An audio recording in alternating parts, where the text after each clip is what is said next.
오늘 우리가 읽는 이사야서 43장 말씀 내용에서는 하나님께서 이스라엘 백성들을 어떠한 존재로 하나님이 여기시는가, 하나님께서 매우 특별한 백성으로 자기 백성들을 여기신다라는 말씀을 우리에게 확인해 줍니다. 택하신 백성들을 향해서 하나님의 구원의 약속을 그들에게 깨우쳐 주고 하나님만이 유일한 구원자가 되신다는 사실을 여러 말씀들을 통해서 확정시켜 주십니다. 역사 가운데 있었던 일들은 아니지만 장차 있는 일 가운데서 바벨론 나라의 멸망에 관한 예언의 말씀도 미리 이 본문에서 알려주시고 하나님께서 자기 백성들을 새롭게 하시는 내용들뿐만 아니라 그 백성들이 살아가는 모든 삶의 환경들조차도 하나님께서 새롭게 하실 것을 예언해 주고 있음을 보게 됩니다. 그래서 우리가 이런 43장의 내용 같은 경우에도 우리가 많이 읽었던 구절들, 그런 부분들이 많이 나타나고 있음을 확인할 수 있습니다. 먼저 하나님은 이스라엘 백성들을 어떻게 여기고 어떻게 대하시는가, 1절로부터 3절 말씀에 보면은 하나님 백성들을 향해서 부르는 다양한 칭호들이 역시 여기서도 소개가 됩니다. 1절에 보면 야곱아 너를 창조하신 여호와께서 지금 말씀하신다. 이스라엘아 너를 지으신 이가 말씀하신다. 이렇게 말하죠. 구원을 받은 백성, 하나님께서 지명해서 부른 백성이다. 이렇게 소개도 해줍니다. 내가 너를 구속하였고 내가 너를 지명하여 불렀다. 너는 내 것이다. 구속을 한 백성, 구원한 백성이다. 이렇게 부르고 지명하여 불렀다라고 또 말씀하죠. 하나님께서 특별하게 소유로 삼으셨다. 너는 내 것이다. 라고 부르고 계시기도 합니다. 이 내용들을 종합을 해보면 하나님은 이들을 지으신 창조의 하나님이시다. 이들을 창조하실 뿐만 아니라 하나님께서 이들을 지으셨다. 이 말은 빚어 주신다라는 사실을 또 알려줍니다. 하나님은 창조하실 뿐만 아니라 빚어 주시는 분. 그들의 삶 속에서, 역사 속에서, 인생 속에서 하나님께서 그들을 빚어 주신다. 이런 말씀을 우리에게 전달해 주고 있습니다. 여기 읽었던 말씀 가운데서 너를 지으시니 이 말은 창조하셨다라는 말로 이해할 수 있는 표현이고 또 그 이어지는 말씀 보시면은 내가 너를 형성했다 이런 표현을 또 사용하고 있습니다. 창조하시니 지으시니 그들을 빚어서 하나님 백성답게 만드시는 분 이렇게 표현해 주고 있는 말입니다. 하나님께서 그 백성들을 그렇게 여기시고 그들을 향해서 어떻게 대해 주시는가 2절에 보면 이렇게 표현했어요. 내가 물 가운데로 지날 때 내가 너와 함께한다. 강을 건널 때 물이 너를 침몰하지 못할 것이다. 불 가운데로 지날 때 타지 않을 것이고 불꽃이 너를 사르지도 못할 것이다. 이렇게 표현했습니다. 비유적인 표현으로 말씀하신 것이죠. 그리고 또 한편 역사 속에서 실제적으로 있었던 일을 그들에게 기억나게 해줍니다. 하나님께서 홍해를 땅처럼 건너게 하셨던 그 하나님의 놀라운 구원의 역사, 그것을 역사 속에 있었던 사건으로 우리에게 상기시켜주는 표현이죠. 내가 물 가운데 지날 때 너와 함께하고 강을 건널 때 물이 너를 침몰하지 못한다.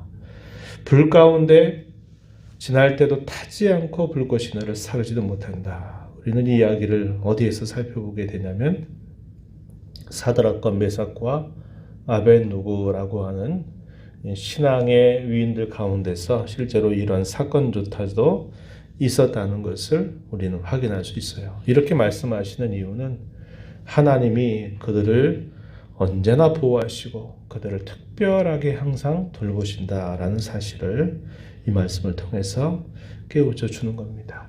하나님의 이 특별한 보호와 돌보심은 이 땅에서만이 아니라 영원까지 이르도록 언제나 그것이 그치지 않는다라는 사실을 우리에게 약속을 통해서 깨우쳐 주고 있다는 것입니다. 그러면서 이 하나님의 백성들에 대한 구원의 약속들을 더 구체적으로 말씀하시는데 4절 이하에 보면은 이렇게 말하죠. 내가 내 눈에 보배롭고 존귀하며 내가 너를 사랑하였은즉 내가 내 대신 사람들을 내어주며 백성들이 내 생명을 대신할 것이다. 너를 동, 서, 남, 북, 사방으로부터 너희를 모을 것이다 라고 말씀을 하십니다. 여기 내 대신 사람을 내어준다. 백성들이 내 생명을 대신한다. 이런 표현들은 무엇을 알려주냐면 대속의 원리라고 하는 것을 알려주고 있는 표현입니다. 3절에서도 하반절에 보면은 내가 애굽을 너의 속량물로 구스와 스바를 너를 대신하여 주었다. 이렇게 말합니다. 그 백성들의 모든 죄와 허물에 관하여서도 하나님은 그들의 죄와 허물을 그대로 공의를 따라 무르게 하시는 것이 아니라 하나님께서 대신해서 다른 백성들을 대신해서 그들을 하나님의 백성으로 삼으신다. 이렇게 표현함으로써 대속의 종교라고 하는 사실을 분명하게 알려주고 있습니다. 그래서 그 백성들이 비록 흩어져 있다 할지라도 동서남북 사방에 흩어져 있는 그 백성들을 하나님께서 다 불러 모으실 것을 말씀하고 이 일을 능히 여호와 하나님께서 행하실 것을 가르쳐주고 있다는 겁니다. 역사적으로는 이것도 후대에 있었던 일이 될 것입니다. 이사야 선지자가 예언을 하고 나서 시간이 흘러 유다 나라가 패망을 하게 되면서 북이스라엘 백성들이 먼저 사방으로 흩어져 버렸죠. 그리고 남유다 백성들도 역시 흩어져 버린 일이 있게 됩니다. 그런데 하나님이 약속하신 것처럼 하나님이 때가 되었을 때 그 백성들을 하나님이 사방으로부터 다시 불러 모으시는 일을 한다는 겁니다. 이 말씀의 내용은 예루살렘으로부터 시작이 된 복음의 역사가 유대와 사마리아 땅끝까지 이르고 온 세계에 그 복음이 전파되면서 세계 모든 곳에서 하나님께서 백성들을 불러 모으시는 것을 우리에게 또 알게 해주고 있어요. 하나님께서 이렇게 행하시는 목적이 무엇인가? 그 목적에 대해서 몇 가지로 알려주시는데 첫 번째는 7절 말씀해 보시면 이렇게 말씀하십니다. 내 이름으로 불려지는 모든 자, 내가 내 영광을 위하여 창조한 자를 오게 하라. 내가 그를 지었고 그를 내가 만들었다. 흩어져 있는 백성들을 하나님의 전능하신 능력으로 다시 그들을 불러 모으실 것을 말씀하고 그들을 불러 모으시는 목적에 관해서 말씀해 주시기를 내 영광을 위하여 창조한 자 그들을 오게 하라. 이렇게 말하죠. 내가 지었다 이 말은 하나님께서 창조하셨다. 만들었다라는 말도 같은 말 같지만 그들을 빚어주셨다 이 말씀으로 이해하는 표현이다 하는 겁니다. 저와 여러분 이 땅에 생명을 주신 하나님은 우리가 살아가는 인생 전체를 통해서 우리를 하나님께서 끊임없이 우리 인생 속에서 우리를 빚어주신다는 사실을 우리에게 이 말씀을 통해서 생각하게 해주는 겁니다. 하나님의 영광을 위해서 창조하시고 빚어주시고 그들을 구원하신다. 그래서 분명한 목적 한 가지를 알려주고 있습니다. 또 하나의 목적에 관해서는 10절 말씀을 한번 보시면 이렇게 말합니다. 하나님께서 그 백성들을 어떻게 삼으실 것인가. 10절에 보면 나 여호와가 말하노라. 너희는 나의 증인 나의 종으로 택함을 입었다. 이는 무엇을 위해서 택함을 입었느냐. 너희가 나를 알고 나를 믿고 내가 그인 줄 깨닫게 하려 함이다. 나 외에 다른 구원자가 없다라는 사실을 확증시켜 주시죠. 11절 말씀에 그렇게 말합니다. 하나님께서 자기 백성들을 부르셔서 그들을 특별한 자신의 소유로 삼으신 목적에 관하여 두 가지를 우리는 이 말씀을 통해서 확인하게 되는 것입니다. 우리는 하나님의 영광을 위하여 살아갈 자들이다 라는 사실과 하나님만이 유일한 우리의 구원자가 되신다. 우리의 살아가는 모든 삶 속에서 우리를 여러 위경으로부터 역경으로부터 모든 일들로부터 우리를 건져주시는 이 구원의 역사는 오직 하나님만 우리에게 행하시는 분이다. 이런 사실을 알고 믿고 깨닫게 하시려고 하나님께서 자기 백성으로 택하여 부르셨다. 이 사실을 알려줍니다. 하나님께서 자기 백성들을 이렇게 구원의 역사를 이루어주실 것을 말씀하시면서 바벨론 나라의 패망에 관한 예언이 사이에 주어지고 그리고 우리가 잘 아는 말씀이 소개가 됩니다. 18절 이하로부터 21절 말씀으로 가서 보시면은 이렇게 말하죠. 너희는 이전 일을 기억하지 말며 옛날 일을 생각하지 말라. 보라 내가 새 일을 행할 것이다. 이제 나타낼 것이다. 이렇게 말씀하면서 하나님이 행하시는 새 일에 관하여 계속 설명해 주시는데요.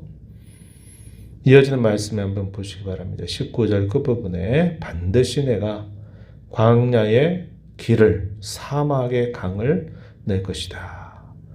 장차 들짐승, 승냥이와 타조가 나를 존경할 것은 내가 광야에 물을 내고 사막의 강들을 내어 내 백성 내가 택한 자에게 마시게 할 것이기 때문이다. 이 백성은 내가 나를 위하여 지었나니 나를 찬송하게 하려 합니다. 이렇게 말씀하시죠.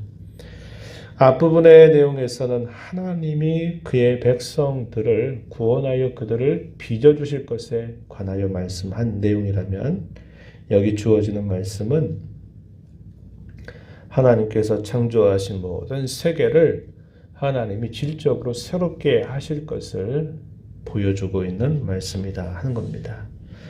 이것은 요한계시록의 내용의 결말과 같은 내용을 우리에게 전달해 주는 거죠.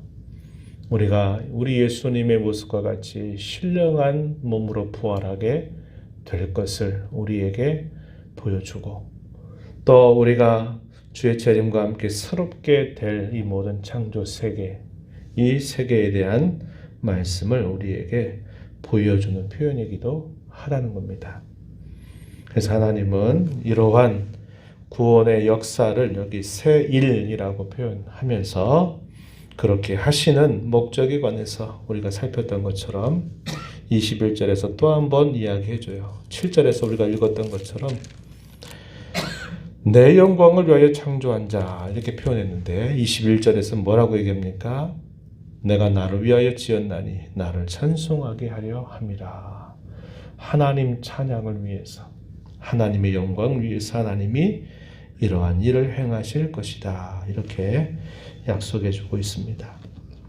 우리는 이러한 것을 우리의 궁극적인 소망을 두고서 여기에 초점을 두고 하루하루를 살아가는 하나님의 자녀들입니다. 하나님은 우리의 인생 전체를 통해서 우리를 끊임없이 빚어주시는 일을 행하시고 계시고 장차 하나님께서 우리에게 약속하신 바와 같이 우리 자신을 온전하게 새롭게 하실 뿐만 아니라 이 모든 창조의 세계, 죄와 부패로 인하여 타락한 이 세상을 정화시키고 새롭게 하실 것을 우리에게 약속하시면서 이렇게 하신 목적은 하나님의 영광을 위해서 하나님을 찬양하게 하시려고 하셨다. 하나님만이 우리의 유일한 구원자가 되신다는 사실을 알고 믿고 깨닫게 하시려고 하나님 그렇게 하셨다 말씀하셨으니 우리가 하루하루를 살아가면서 이 사실을 늘 기억하며 살아야 합니다. 주님이 우리를 위해서 그런 모든 일들을 행하셨고 또 준비하고 계시다면 구원받은 저와 여러분이 하루하루를 살아가면서 우리 이 땅의 삶을 살아가면서 마음을 쓰고 힘을 기울여야 될 부분은 여기에 있는 겁니다. 문제 만나서 그 문제를 해결하면서 살아가면 그게 다가 아니고, 그건 넘어서 내가 하루하루의 삶을 통해서 어떻게 하면 내가 하나님을 찬양할까? 내가 어떻게 하면 하나님의 영광을 내 삶을 통해서 드러낼까? 내가 어떻게 하면 하나님의 뜻을 더 순종하면서 그분을 기쁘시게 할까? 하는 사실들을 늘 마음의 소원으로 간직하고 하루하루를 살아가는 저와 여러분이 되어야 합니다. 이게 신앙의 궁극적인 목표가 돼야 돼요. 그저 내가 구원받고 내가 영생받아서 하나님 나라에 영원히 살면 끝이다, 이렇게 생각하면 안 되고, 그 구원을 베푸시는 그 하나님을 내가 기쁘시게 해드리고 그분의 영광을 나타내고 내 삶을 통해서 그분만이 나의 유일한 구원자라고 하는 사실을 잘 알고 보여드리는 삶을 살아가는 것, 그것이 우리의 신앙의 궁극적인 목적이 되어야 합니다. 이 말씀을 우리 마음에 간직하면서 또 이 하루 이 한 주간 흩어진 교회로 살아가는 저와 여러분의 삶을 통해서 하나님의 이러한 기대와 목적을 잘 드러내면서 살도록 은혜 달라고 도와달라고 간절하게 기도하며 힘써가는 모두가 되기를 진심으로 바랍니다. 하나님 아버지, 오늘도 저에게 새날을 허락하시고 주의 인자하심으로 저희들에게 또 은혜를 베풀어 주셔서 오늘도 새벽을 깨우며 하나님 앞에 나와 찬양을 드리며 또 오늘도 저에게 주시는 말씀을 통해서 하나님께서 저에게 주신 은혜, 저에게 주신 약속이 무엇인가를 다시 한번 되새기게 하시고 저희 남은 삶을 통해서 하나님 무엇을 기대하고 소원하시는지를 일깨워 주셔서 감사합니다. 하나님께서 저희들을 돌보시고 특별한 백성으로 삼으셔서 우리가 이 땅에서 살아가는 모든 삶 속에서도 특별한 보호를 약속하시고 하나님의 보호하시면 우리가 영원에 이르게 될 때까지 결코 변치 않는다는 사실들을 저희에게 약속하여 주셨사옵나이다. 그런 하나님의 크신 은혜를 늘 감사하고 우리를 온전히 새롭게 하실 그날을 바라보고 죄와 부패로 타락한 이 모든 창조의 세계를 새롭게 하실 그날을 저희들이 바라보면서 이 땅에 사는 동안 하나님의 영광을 위해서 살아가게 하시고 주님을 높이 찬송드리는 삶을 살아가게 하시고 주님을 바르게 알고 믿고 깨닫고 주님을 잘 세상 가운데 보여주는 삶을 살도록 주께서 인도하여 주옵소서. 너네 보호자 앞에 나와서 아버지의 은혜를 간절하게 구하는 모든 심령들의 간구를 귀 기울여 주시고 응답하시기를 바라며 예수님 이름으로 기도하옵나이다. 아멘.